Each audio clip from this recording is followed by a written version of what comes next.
Cousin Mark Lyons Peisch and his wife Claire joined us from New Jersey today, and Mark can give us a fast little wide brush strokes of his branch of the family. Well, I'm delighted to do that, Bob, and we're out here in Lyons country.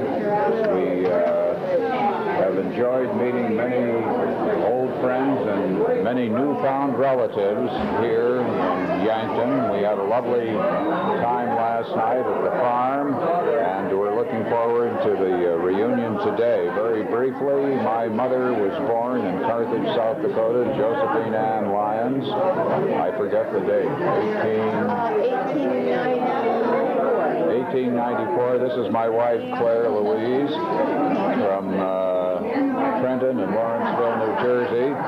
And Mother went through the University of South Dakota, met my father, Archibald Marcus Peisch, who was teaching business finance, and they married, and I think around 1919 he got 2 telegrams. He was teaching at the University of South Dakota. He got one from Stanford and one from Dartmouth, and he said to Mom, "Do you want to go east or west?" And she said, "I'd like to go east." So they went to Dartmouth College in Hanover, New Hampshire, where I was born and grew up, and that's, I don't want to monopolize much of the job. But now, Mark, your father and mother left South Dakota, but they decided to send you back here for a short while. Indeed, they did. They sent me back for high school. I was one of the earliest rebellious teenage problem children in the United States, because it was 1935, and I was unable to study successfully at the Hanover, New Hampshire High School, so I was...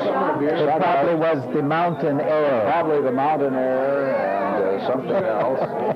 So I was sent out to the tender mercies and care of Sarah Agnes Lyons, who had lost her parents recently, and I was enrolled with the class of 1939 of Vermilion High School, which I completed under Sage's very loving but close scrutiny and disciplinary action when necessary.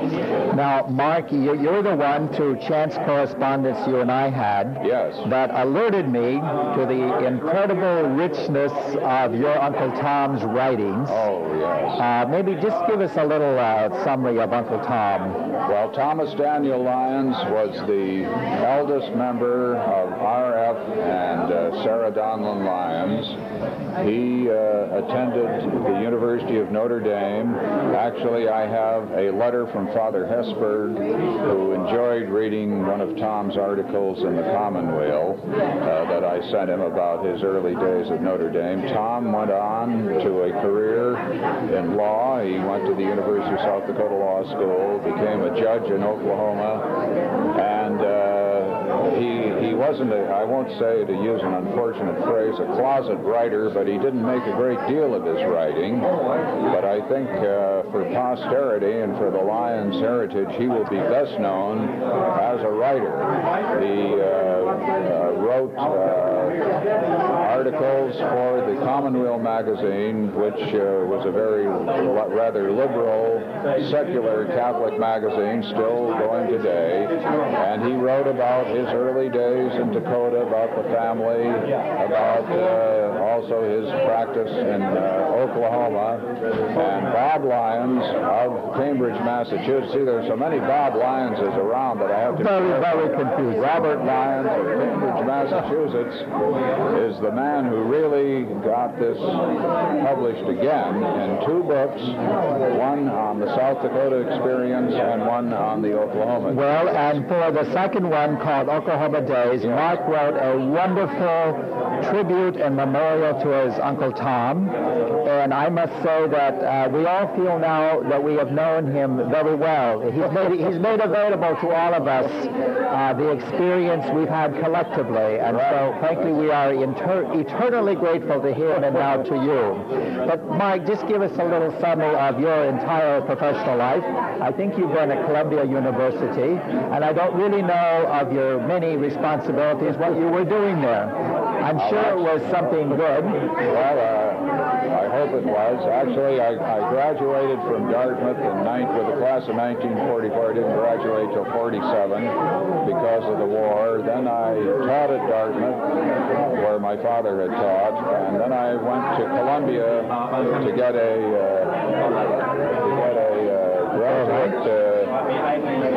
get a graduate degree, a PhD in art history. I was particularly, and still am,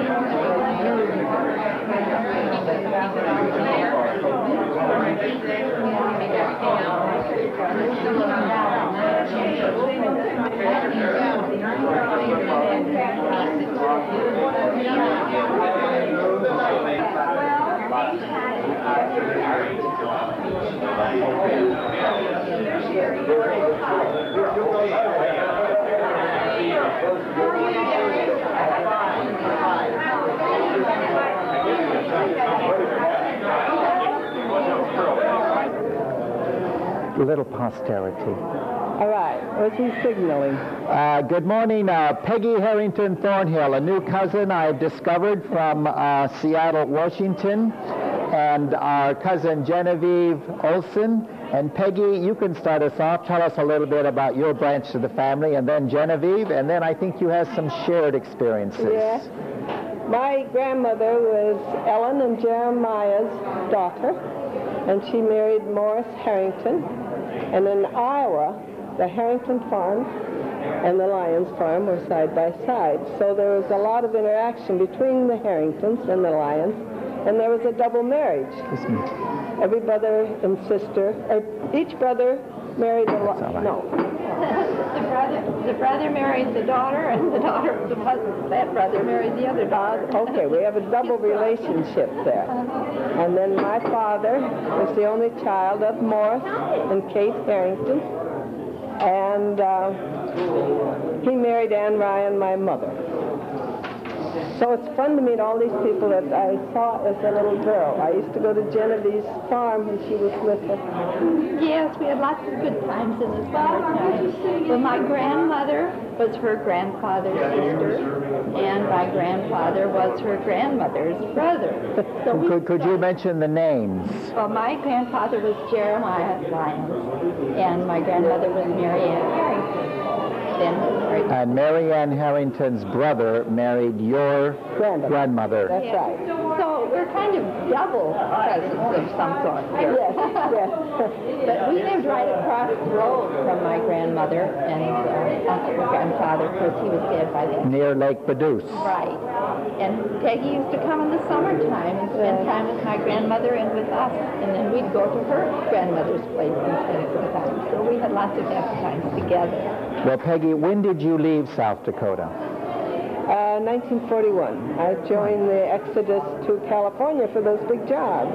Come on in. This is our cousin James Lyons joining us, the son of Uncle Doobie. Tell him, too. And go right ahead, James. We're having just a little... You tell him. He came to Sioux Falls at a teachers' convention and stayed at our house.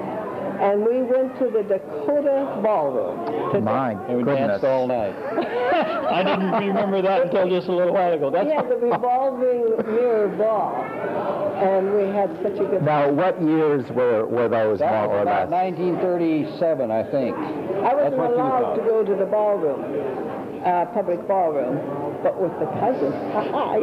My mother let me go. Well, now, since you brought that up, now, I knew a bit of the story of James, but I learned a little more from last night. How did you get your start in education? Well, that's a kind of hard, long story. Well, just give us the brief version. Graduated from high school from Winter, South Dakota, and in order to support myself, I worked for a farmer out there by the name of Joe Holton, and took care of sheep and milk cows and stuff night and day, and drove their little girls to a Catholic school in winter, 5 miles in that gunboat. And then from then on, I went back out to the ranch, and I worked for a big rancher west of us there and at home, and we tried to farm a lot of ground, you know, in the 30s. Now, when you say the ranch, that's the ranch about 40 miles from Winter. Southwest of Winter. Southwest Brother of Winter. Dick lives on that place. And the nearest city was Kiapaha. Well, yeah, that was the little inland town, one store and a garage and a post office. Is that the one called the big place in your book? No, the big place would be near De Schmidt and Carthage. That would be And Lyons. Peggy, this would be, James' father was my Uncle Dennis, D.B., and this is right kind of smack in south central South Dakota near the Nebraska border. Right. Is that Okay. more or less? But to go on with my story then, I stayed around home there for about 3 years, and my brother and I, Bill, picked corn for a neighbor about 7 miles from home, got 2 cents a bushel for picking corn, hauled the corn home and gave it to my dad and fed his hogs, and he got 2 cents a pound for him. That's what we got out of it. A lot of hard work. But then in 1934, Mary Robinson's brother, Aunt Mary Lyons, you know, Aunt Freak, Yes.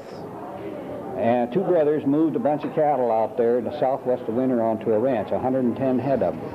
Well, they dried out so bad that they decided that they better move them back to Armour and Wagner, and at that time we had run out of feed, and we put in 25 heifers to drive back there, and we drove 110 miles, and it took us just about a week to drive those cattle from Winter, South Dakota to Wagner and Armour. Well, I didn't know you were a cowboy. well, you'll hear about it when I get up to speak today.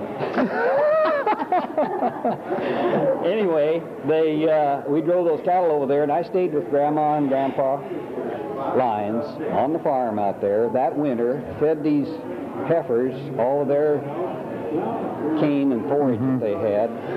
And Dad could have gotten $24 or $22 a piece for these heifers the fall before. We sold them for $18 after we fed them all winter.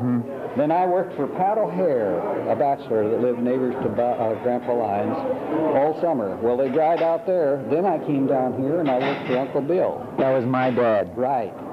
On the farm east of Yankton where we had our big picnic last night. That's right, out there, yeah. That's when I asked Angela, your sister, I said, do you think Jim will know how to get to the farm? She said, well, he ought to. He worked there about, 60 years ago? Well, 1934. You live on the ranch now? No. No, where do you No, I live in Lincoln, Nebraska. Oh. But anyway, that fall, I was getting 75 cents a day from Uncle Francis and Uncle Bill. That was my mother's brother here in Yankton, And Francis we were cutting Donahoe. forage and filling sallows here with all trying to salvage what we could out of the crop. And I used to go into your grandparents' library every time I was Yes, my grandfather Donahoe. He had a big library and strongly believed his children ought to be educated. That's right. And his women should go to college. And his sons and his wife also thought the same thing. Yes. So did Uncle Bill. So they said to me, they said, we're giving you 75 cents a day and working from daylight till dark. And he says, we're feeding you too. But he says, we'll double your wages. Give you $1.50 a day. If you, when we get through with you, if you go to school over at Southern State Teachers College.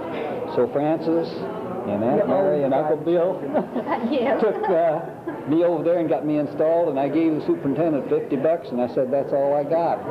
Well, And I said, I'm willing to work.